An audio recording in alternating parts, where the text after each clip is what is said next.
Amistad de Puebla presenta. Pues bien, pues vamos a ponernos en pie otra vez. Buenos días. Vamos a comenzar.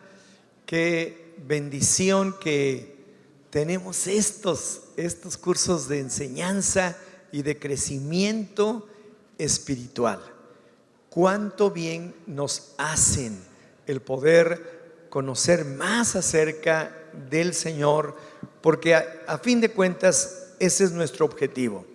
Mientras más estemos cerca de Él, más nos pareceremos a Él. Mientras más escuchamos de Él y recibimos, más se mete en nuestro ser lo que Él es.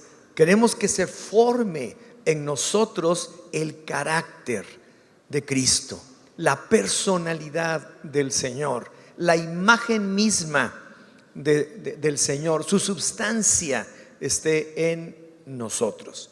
Así que vamos a orar. Señor, gracias por esta oportunidad que nos das para aprender. Nunca es tarde para aprender y ser enseñados en tu palabra. Tú nos dices a través del apóstol Pablo que él ora y oraba para que nuestro Dios nos diera un espíritu de revelación, de entendimiento en el conocimiento de Él. Y eso es lo que deseamos, Señor. Que así sea en esta mañana, en el nombre de Jesús. Amén. Pues tome su lugar, por favor. Y pues para comenzar, no sé si hicieron su tarea. Ay, se me hace que quién sabe. En la página 35 hasta arriba dice para reflexionar. Y dice une las columnas. Une las columnas. Y entonces usted tiene que leer los versículos o haber leído los versículos y conforme a ellos unir los pensamientos que hay a la izquierda. Y entonces así usted puede ir aprendiendo dónde se encuentran estos pensamientos y estas citas. Entonces usted lo tiene ahí. Yo se los voy a decir rápidamente, no voy a leer todos los versículos, pero sí les voy a decir cómo van. Dios dio a su Hijo. ¿Dónde está eso? Romanos 8:32. Cristo se humilló. Filipenses 2:5 al 8. Cristo fue probado. Hebreos 4:15. Cristo sufrió. Hebreos 12:2. Cristo fue desamparado. Mateo 27:46. Y por último, Cristo murió. Primera de Corintios 15:3. Bueno, pues ya estudiamos desde el principio la primera parte de lo que es el plan de salvación y ya empezamos también con el punto número 1. El autor de nuestra salvación es Jesús. Y hoy vamos a ir a partir de el punto número 2, después de lo que acabamos de leer. El sujeto del plan de salvación es el hombre. ¿Quién necesita ser salvado? El hombre, nosotros, el hombre. El sujeto del plan de salvación de Dios es el hombre. Y el propósito de Dios es redimirlo, es decir, liberar. Eso quiere decir esta palabra, liberar al hombre para que reciba su herencia.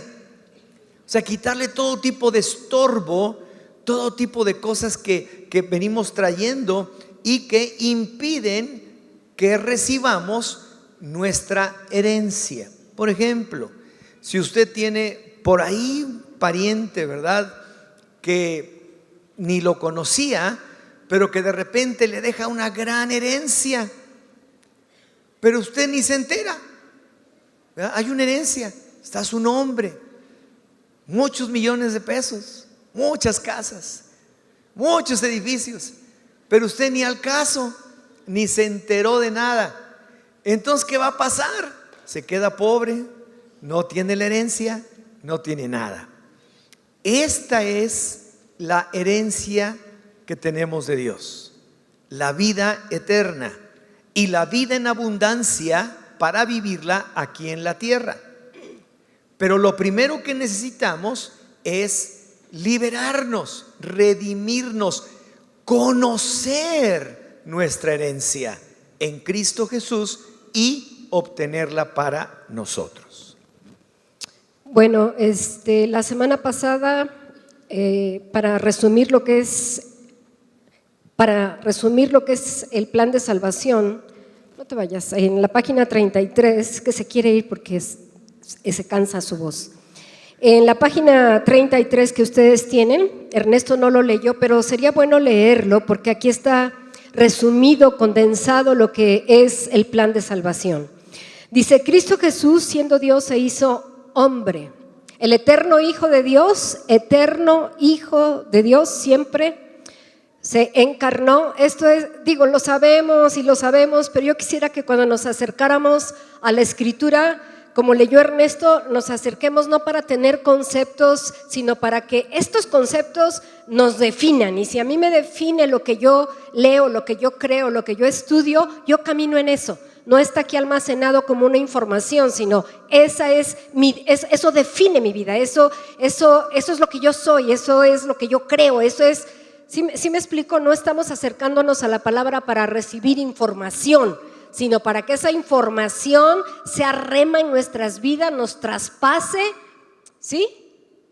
Porque todos sabemos, yo creo que hasta yo de niña cuando estaba en la escuela, ¿verdad? En la iglesia, en una escuela católica, pues te enseñan eso, te enseñan el plan de salvación y te lo repites como merolico. De alguna manera sabes que Cristo vino a morir por ti, que se encarnó, que vino a morir por ti, pero ¿sabes qué? Lo dices como merolico, lo repites hasta en el credo, pero todo se pasa. Si no hay una revelación, lo que Ernesto estaba orando al principio, si no se quita esa oscuridad de mi mente, si no hay esa luz que la palabra tiene, la palabra de Dios tiene poder y tiene luz que atraviesa, y está el Espíritu Santo en acción en este momento, aquí en este lugar, todo se queda en palabras que a lo mejor te aprendes en información, pero no traspasan, no penetran a tu espíritu y por lo tanto no son rema en tu vida. Rema es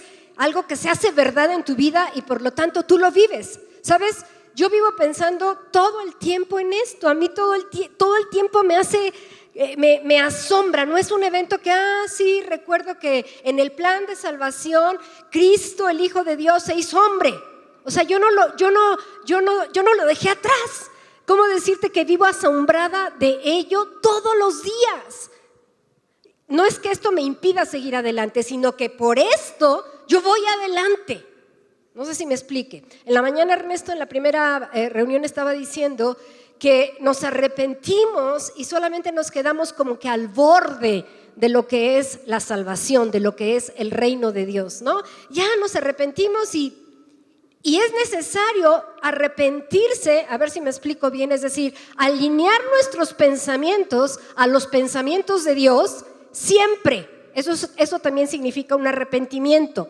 Alinear nuestros pensamientos a los pensamientos de Dios. Estén conmigo, por favor, acá. Porque si no los alineamos, no vamos a vivir lo que la palabra de Dios dice. Lo que la palabra de Dios dice para entrar al reino de los cielos y vivir en el reino de los cielos es lo que Dios dice. Y nos quedamos muchas veces, yo soy salvo, y te dicen, ¿sabes qué? Impone manos sobre los enfermos, da una palabra profética, ora por tus hijos, libera. Tú, no el pastor, no los que están aquí al frente. Y no lo crees porque tú tienes tu manera de pensar Y esa manera de pensar tienes que alinearla con la verdad de Dios, con los pensamientos de Dios. Eso también es arrepentimiento. Por eso no entramos y por eso no vivimos en el reino, sino seguimos operando desde lo que pensamos, y no, que oren por mí y échale ganas. No hay échale ganas, sino que cooperamos con lo que el Espíritu de Dios, en ese reino, en ese gobierno de Dios, en donde ya vivimos los hijos de Dios, donde ya estamos, bueno, los que nos hemos entrado y estamos sumergidos ahí, saboreamos la palabra y no solamente la saboreamos, sino la llevamos a cabo, no sé tú en tu vida. Pero no nada más de boca, sino realmente, Señor, toma autoridad, lo que decía Ernesto, la ejerzo todos los días. Y no, pues órame, ¿y por qué no salgo de esta? Pues porque no operas en lo que el reino de Dios dice. Y es tiempo, ¿no? De no estar en la orillita, es tiempo de sumergirnos para poder ser luz en este mundo. Y bueno, mire, Cristo dice, Jesús, ¿a dónde vas? siendo Dios, se hizo hombre. Ahora, yo encontré esta frase. Dios mismo se hizo, por su propia iniciativa, se hizo el Hijo del Hombre. Y así se le conoce, como el Hijo del Hombre, a Jesús.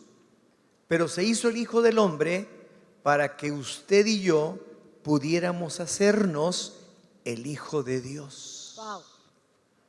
O los hijos de Dios. Él vino siendo Dios, se encarnó de María, la Virgen, se hizo hombre, vivió entre nosotros, siendo Dios, se hizo el Hijo del Hombre, para que usted y yo pudiéramos hacernos, a través de Él, hijos de Dios. ¡Wow! ¡Qué tremendo! Ahora sí, Esto síguele. está bien fuerte, no sé cómo no hicieron algo. Él se hizo hombre, hijo de hombre, para Sí, que es nosotros tengamos una identidad de hijos de Dios. No todos son hijos de Dios. Mi identidad, mi naturaleza, mi ADN, mi genética, es una hija de Dios. Y voy a decir una cosita, pero si ahorita pasara un chamuco por aquí, estaríamos así, mira ese. Pero si vemos a un hijo de Dios, decimos, míralo. ¿Ya viste a fulanito? En lugar de decir, ahí viene un hijo de Dios. Ahí viene un hijo de Dios lleno del poder de su espíritu. Ahí viene un representante de Dios. Todo lo que es ¿sabes qué es un hijo de Dios? No nada más una adopción, es tener todo lo que Dios tiene. Es que de verdad, si no entendemos esto en el espíritu, ahí vamos al curso. Ahí Dios se hizo hombre. No, y no nos cambia. La palabra divide, la palabra penetra, la palabra discierne, la palabra tiene todo. Y quiero leer lo que Ernesto dijo, porque tiene más. Dice, para que el Dios de nuestro Señor Jesucristo, el Padre de gloria, Pablo está orando, os dé espíritu de sabiduría y de revelación en el conocimiento de Él, alumbrando los ojos de vuestro entendimiento, o sea, alumbrando los ojos de nuestro entendimiento para que sepáis cuál es la esperanza a que Él os ha llamado. Señor, ¿para qué me has llamado? ¿Para qué me has salvado? ¿Y cuáles las riquezas de la gloria de su herencia en los santos? Una casa nueva, unos zapatos nuevos, que a mi hijo no le pase nada. Es mucho más que eso. Es mucho más que eso. ¿Cuáles las riquezas de la gloria de su herencia en los santos? ¿Y cuál? Fíjense, la supereminente grandeza de su poder para con nosotros. Repite conmigo, la supereminente grandeza de su poder para con nosotros los que creemos según la operación del poder de su fuerza, la cual operó en Cristo, resucitándole de los muertos y sentándole a su diestra en los lugares celestiales. ¿Cuál la supereminente grandeza de su poder para con nosotros. El poder que resucitó a Cristo de los muertos, ese supereminente poder está en nosotros, a favor de nosotros. A Cristo lo levantó de los muertos, a mí me levantó de los muertos juntamente con Cristo. Cuando Él fue resucitado, yo fui resucitada. A Cristo lo sentó en los lugares celestiales y a mí me resucitó juntamente con Cristo, y yo estoy sentada, y tú también, en los lugares celestiales en Cristo Jesús. Y esto no es, ay, qué bonito se oye tan poético. No, es que cuando estás frente a un obstáculo, tú dices, mira, yo estoy sentada en los lugares celestiales, sobre todo principado, sobre toda potestad, sobre todo nombre que se nombra, porque dice que lo dio por cabeza a Cristo, por cabeza a la iglesia, y sometió todas las cosas bajo sus pies. Así que si no avanzamos es porque no sabemos cuál es el supereminente poder que actúa en nosotros. Es hora de salir de la religión y operar en lo que somos en el reino como hijos de Dios. Bueno, pueden terminar de leer esto, si no, no vamos a avanzar. Sí. El punto número 2, el sujeto del plan de salvación es el hombre, ya dijimos. Pero hay 3 puntos, A, B y C, que consigue la salvación. El punto número A, el perdón de nuestros pecados. Punto número B, página 35, por si no lo tiene a la mano, la recuperación de la semejanza a Dios. Nos semejamos ahora en esencia a Dios. Y C, la restauración de nuestro gobierno. Punto A, el perdón de nuestros pecados. Esto es mi sangre del pacto, que es derramada por muchos para el perdón de pecados. Entonces, el Señor, a través de su sacrificio en la cruz, nos perdona y nos redime, nos libera. Y a lo que se refiere es que Dios quita o paga o hace a un lado la deuda que teníamos con Él. Porque pues, hay por ahí un dicho que dice, ¿verdad? Que el que la hace, ¿qué? La paga, ¿verdad? Bueno, es un dicho muy popular, pero la realidad es esta: el que tiene pecado está muerto, porque la paga del pecado es la muerte. Pero la dádiva de Dios es vida eterna en Cristo Jesús. Entonces es tremendo. Entonces Él nos perdona, ¿verdad?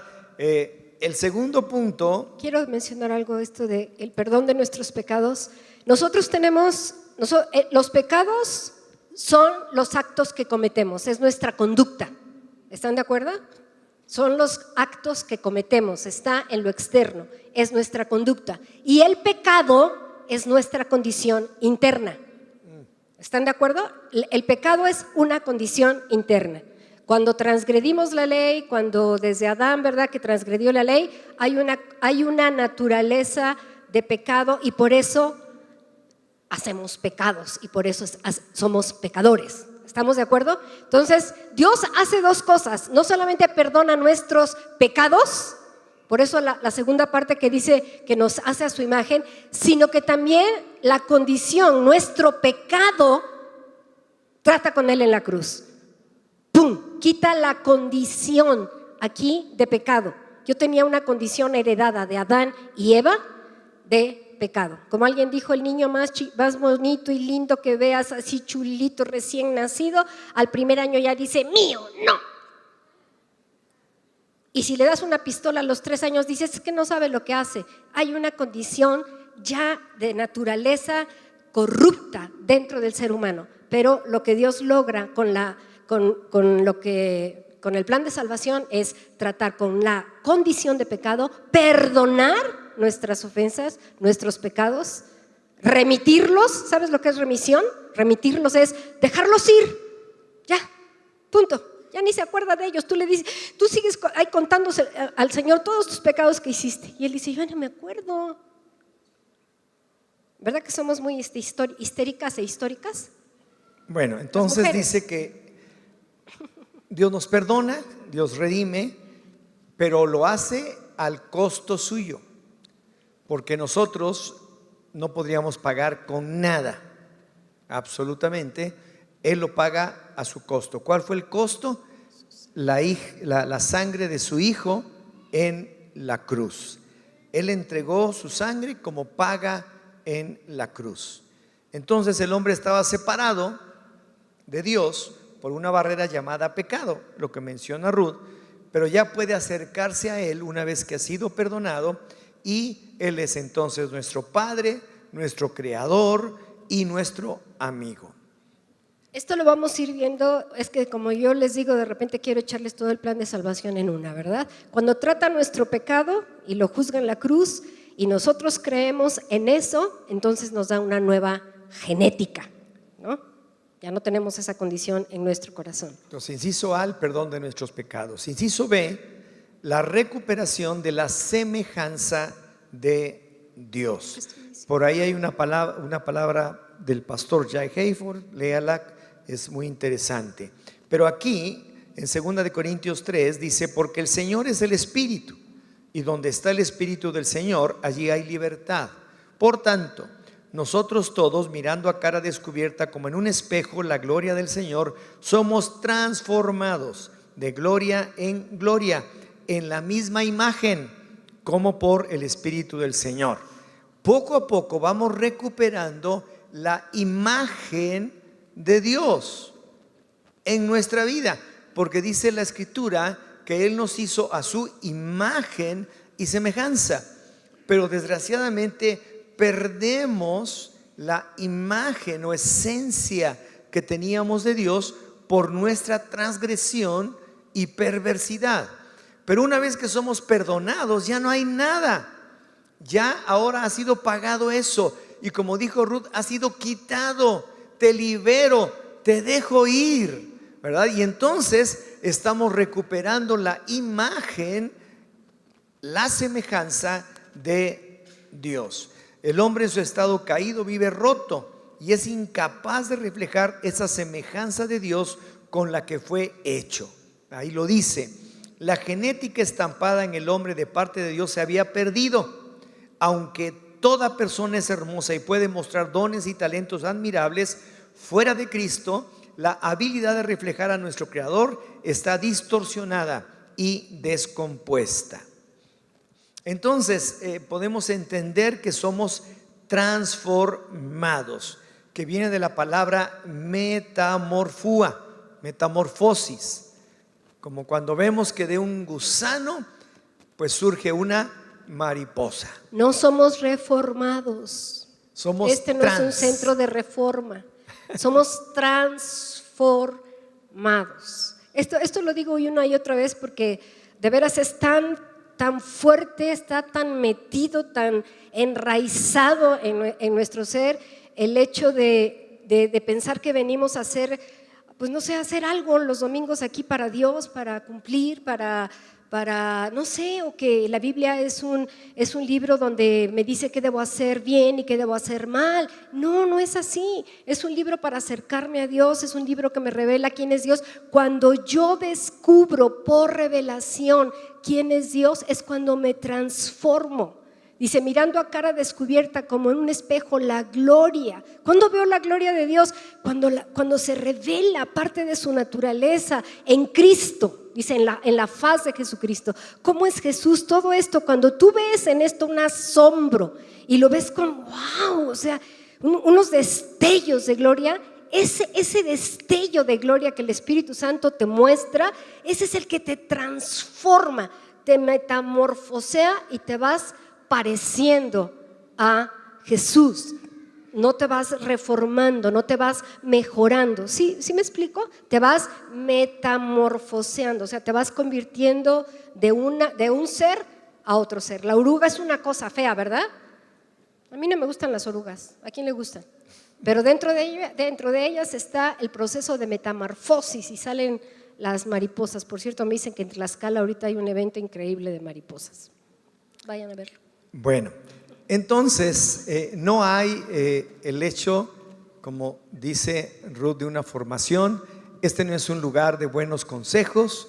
Este no es un lugar en que te vamos a tratar de dar ciertos tips para que vivas mejor en la vida. No. Este es el anuncio del Evangelio.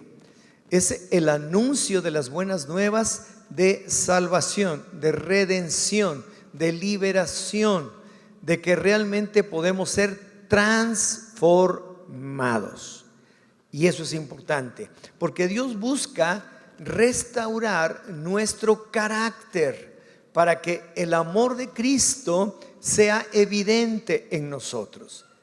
La principal característica del carácter de Dios es que Dios es, ¿qué es Dios? Amor.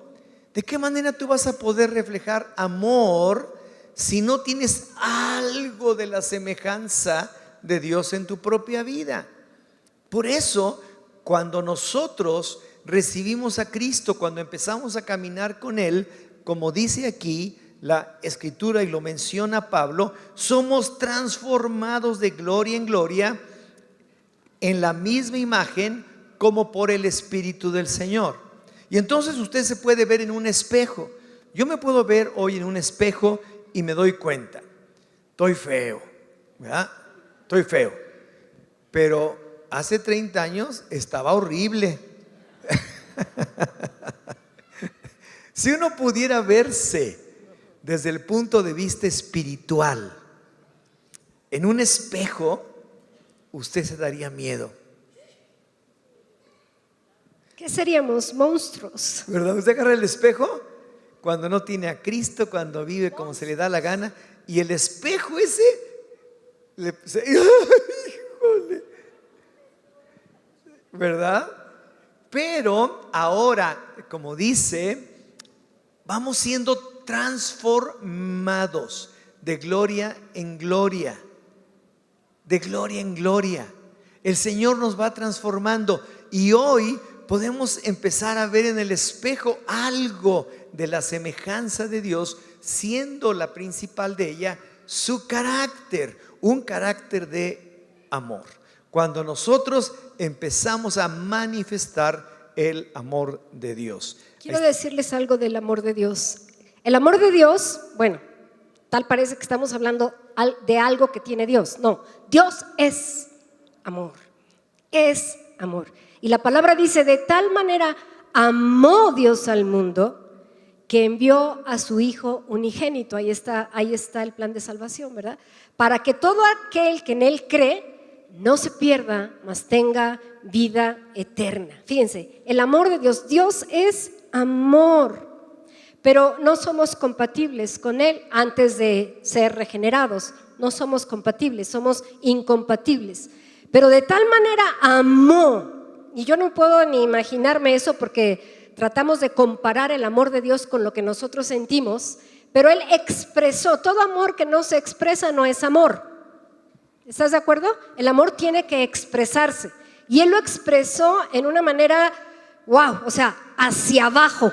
Porque te voy a decir una cosa, fíjate, el amor que se tiene en el Padre y el Hijo y el Espíritu Santo están siempre en amor, siempre están en armonía, siempre están en honra, siempre están en una dimensión a lo que nos invitan a entrar en su reino. Pero cuando Dios dice que amó al mundo, ese amor se manifiesta en gracia.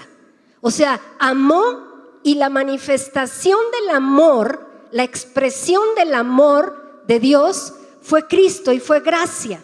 Porque el amor hacia nosotros fue hacia abajo. No lo merecíamos. Los ángeles los ángeles son amados por Dios, pero no reciben gracia. El Hijo es amado por Dios, pero no recibe gracia. Están amando a un nivel, pero el amor que Dios expresó hacia nosotros fue hacia abajo, y la manifestación fue gracia, y la manifestación fue su Hijo Jesús. O sea, y no es teológico, ay, pues te mando, hijo, para que allá. No. cuando veamos lo de la cruz, ¿verdad? Yo ayer estaba oyendo o sea, no puedo no vivir esto y oírlo y como les digo, vivirlo. No puedo separarme de lo que pasa en la cruz, de lo que pasó en la cruz. Es algo que te trastorna. Por favor, tienes que pedirle a Dios todos los días una revelación de la cruz, Entonces, al perdón de nuestros pecados, ve la recuperación de la semejanza de Dios, como dice Pablo, por medio del Espíritu, todos mirando a cara descubierta, como en un espejo, la gloria del Señor, somos transformados. Y el punto C, la restauración de nuestro gobierno. ¿Se acuerdan que desde un principio Dios nos dio la autoridad para enseñorearnos sobre todas las cosas que Él había creado a favor del hombre? Entonces dice en Lucas 12:32, no temáis, manada pequeña, porque a vuestro Padre le ha placido daros el reino. Entonces también aún podemos recuperar el gobierno en nuestras vidas y Él nos está otorgando autoridad para que podamos señorear sobre las cosas en general. Pero esta es una autoridad en dependencia de Dios, o una dependencia autoridad, o una autoridad en dependencia. El problema es que el hombre quiere ejercer autoridad independientemente.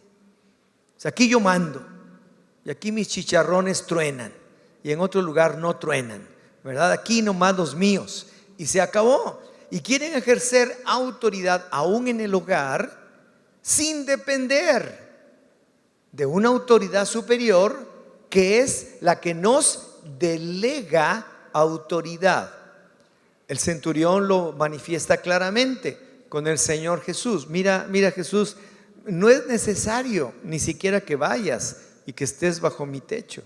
Tú solamente di la palabra y mi siervo sanará. ¿Por qué? Porque yo soy un hombre bajo autoridad y tengo autoridad. Y yo le digo a mi siervo, ve y va. Y le digo a mi esclavo, ven y viene. ¿Pero por qué? Porque él representaba la autoridad de Roma, del imperio. Y entonces él, estando bajo esa autoridad, tenía una autoridad delegada como centurión, el cual podía ejercer, pero dependiendo totalmente de la autoridad superior. Así nosotros tenemos la autoridad máxima que es Dios, pero Él le ha placido, le ha gozado darte autoridad, pero tienes que depender de Él. Porque si tú quieres ejercer autoridad sin depender de Dios, vas a usar la autoridad de una manera equivocada. A esto se refiere todo esto que leemos aquí en la página 38. Dice aquí que la autoridad que Dios nos ha dado es una que fluye de una perfecta dependencia de Él. ¿Cómo? En intimidad y relación. Si tú no tienes relación con Dios, no tienes intimidad, no le conoces, no vas a ejercer autoridad. En protección y visión. ¿Está claro? Miren, ¿quiénes fueron los endemoniados que en el libro de Hechos, que los hijos, ¿quiénes fueron? ¿De Seba? ¿De Seba? De Seba. Estaban endemoniados y llegaron. ¿Quién llegó? A ver, Rocío, recuérdame que tú sabes. ¿Unos profetas?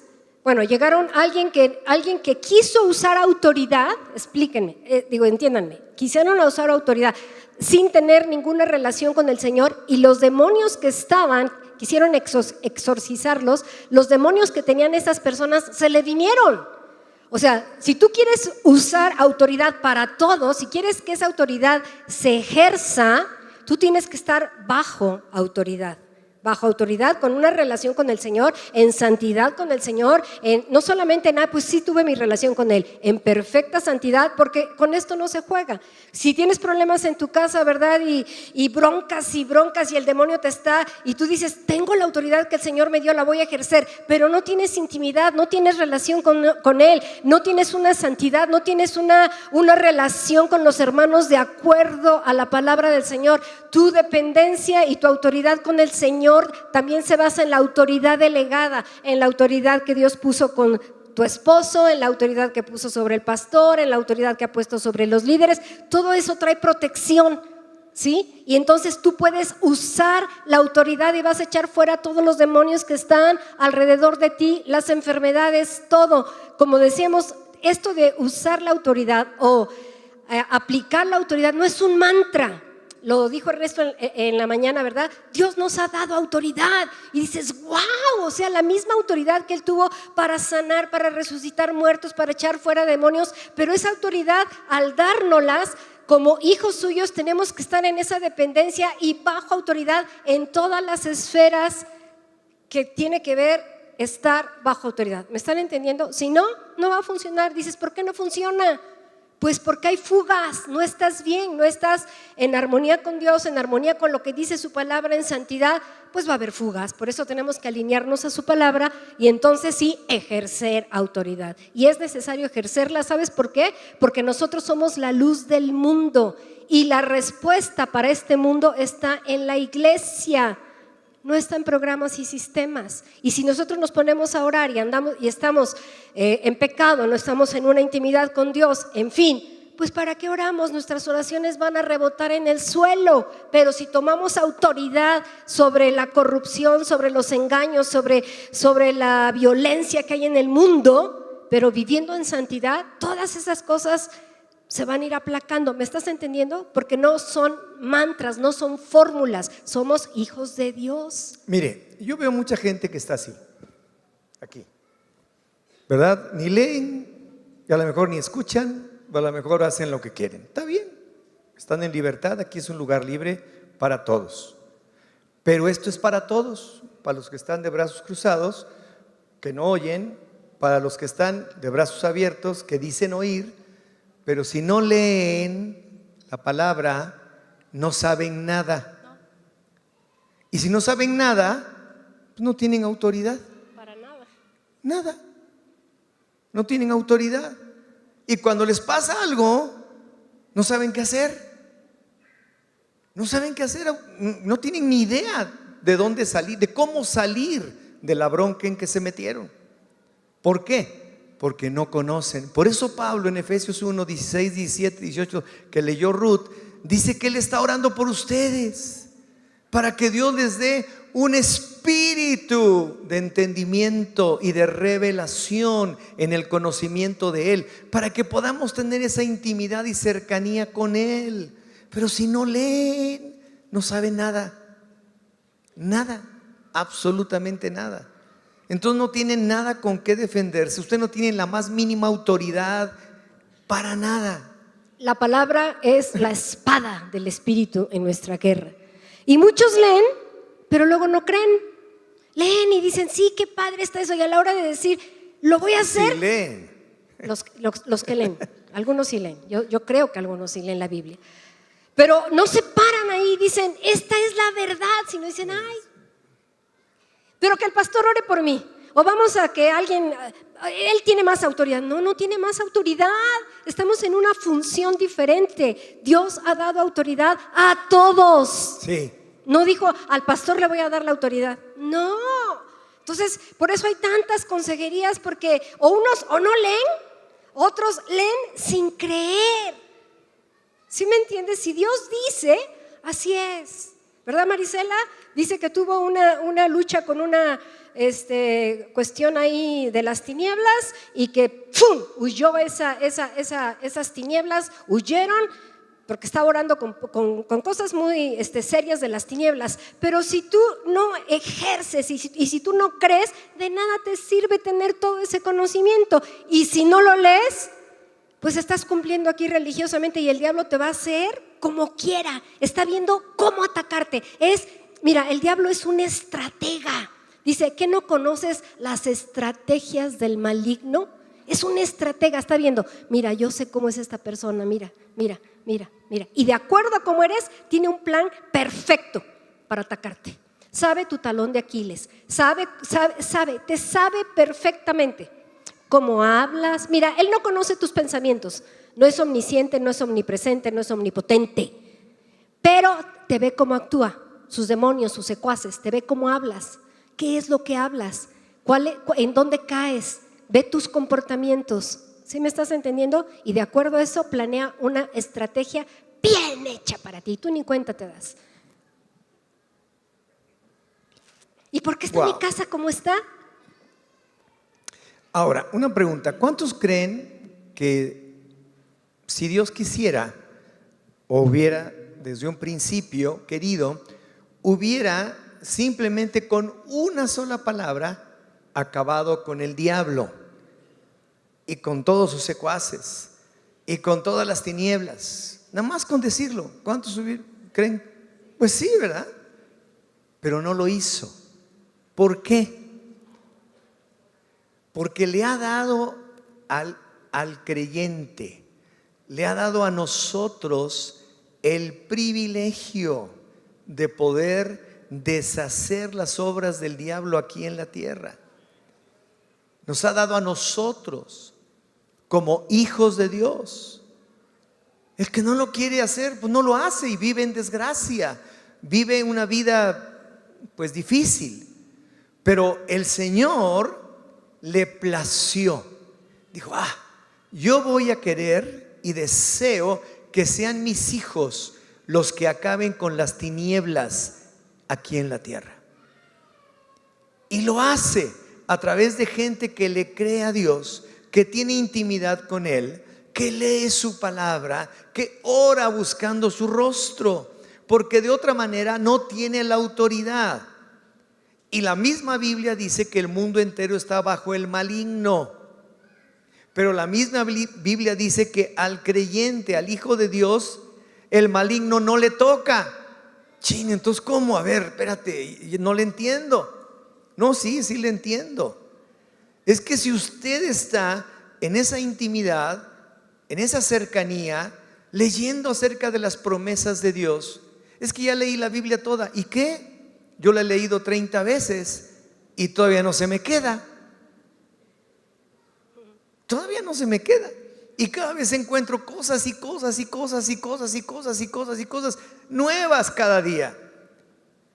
Entonces, es la promesa de Dios en su palabra el que nosotros tomemos autoridad sobre ello y el que nosotros podamos vencer a las tinieblas. Ese es el privilegio, el deseo, el placer, porque le ha placido al Señor darnos el reino a Él. Nos dio autoridad. Dice aquí, para conocer más, la palabra Jesús Cristo no es el nombre y apellido, es en realidad un nombre y un título. El nombre Jesús se deriva de la forma griega del nombre hebreo Yeshua, que significa Jehová es salvación. La semana pasada vimos que salvación no es un suceso. Experimentamos desde luego la salvación, pero salvación es una persona, y le pondrás por nombre Jesús, porque Él salvará al mundo de sus pecados. Salvación es una persona. Yeshua significa salvación. Y ahí está. Y Cristo es la palabra griega para Mesías, que en hebreo es Mashiach, y significa el ungido. Los dos oficios, rey y sacerdote, se indican con el título Cristo, que confirman que Jesús es el sacerdote y rey prometido en las profecías del Antiguo Testamento. Esta afirmación es crucial para una adecuada comprensión acerca de Jesús y del cristianismo. Jesús Cristo, o sea, Jesucristo, significa Jesús, el Salvador, el Mesías, el ungido, enfatizando el hecho de que Jesús es el ungido de Dios, el Mesías prometido, nuestro Salvador. Pues bien, estamos ya terminando, pero bueno, para ya concluir, es muy claro que el Señor vino, como ya hemos hablado, siendo Dios, se hizo el Hijo del hombre para que usted y yo pudiéramos hacernos los hijos de Dios, ¿verdad? Ya no somos criaturas, creación de Dios, sino ahora somos hijos. Y como hijos somos herederos. La herencia está en la Biblia. Aquí está. Y si usted la desconoce, nunca la va a recibir. Léala. Lea su Biblia. Lea su Biblia. Lea su Biblia. Conozca la herencia que Dios, las riquezas de su gloria, dice. La esperanza a la cual le ha llamado, conózcala. Entonces, es importante que podamos entender todos estos principios de la salvación, porque son únicos. Es la forma en la que nosotros entendemos el plan perfecto de Dios para nuestra vida. Pero tiene que ver en cuanto a la autoridad recuperada, en cuanto al gobierno recuperado. Usted gobierna su vida, pero no a través de sí mismo, sino a través de lo que dice Dios. Es a través de lo que dice Él. Y estas tres cosas son una realidad en la vida del creyente. Pues nos vemos la próxima semana. Gracias y seguimos adelante.